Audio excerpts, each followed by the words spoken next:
Hi guys! Once again, this is me, your Ate Jen, ang inyong Ate Jen na Pilangaran Vlogger. So for today's video nga pala mga ka-idol, ikaw ba ay isa rin sa gumagamit ng ating Kojic Sun na sabon? So alam nyo mga ka-idol, maganda naman talaga ang Kojic Sun. So alam nyo ba, nung ako ay nasa budong pa, talagang as in, ito lang ang ginagamit ko sa mukha ko at sa katawan ko. Alam nyo ba na ang puti ko? So, wag na lang kayong magtaka kung ngayon ay kahit gumagamit ako ng Kojic ay maitim pa rin ako. So, wag na kayong magtanong at ako ay laging nasa labas eh. Kung ako ay lagi lang nasa loob ng bahay, di ba ka ako ay maputi din. O, di ba ga?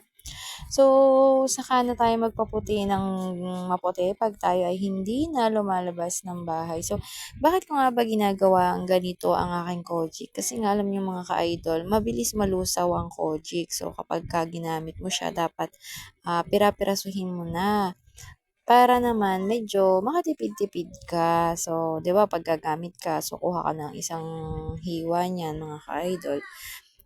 Sigurado naman ako na talagang buong katawan mo na pati mukha kahit paulit-ulit kang magsabon niyan ay talagang mabula naman talaga siya.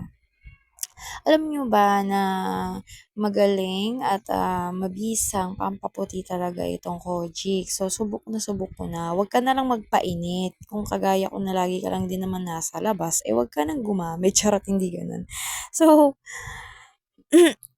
siyempre kung halimbawa naiinitan ka, nasisinagan ka ng araw at yung ano, baka mamaya ang tendency pa masunog pa yung mukha mo or yung balat mo, 'di ba?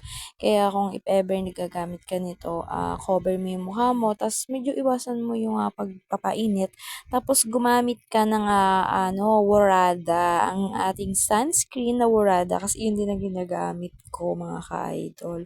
So, eto lang yung sabon na pinagkakatiwalaan ko sa mukha ko kasi yung iba ay tinitigahawat ako at yung iba naman ay sobra-sobra naman ang sobra-sobra naman na dry na ay naku, hindi ko maintindihan talaga. Basta ito lang talaga yung simula't simula na ako ay gumamit ng sabon sa mukha ko na yung medyo matapang ay eto naman, maganda naman ang kanyang feedback. O tingnan mo yung mukha ko dyan, parang lasyeng na namumula-mula. O, 'di ba? Para namang yag balls. Charot, hindi ganun.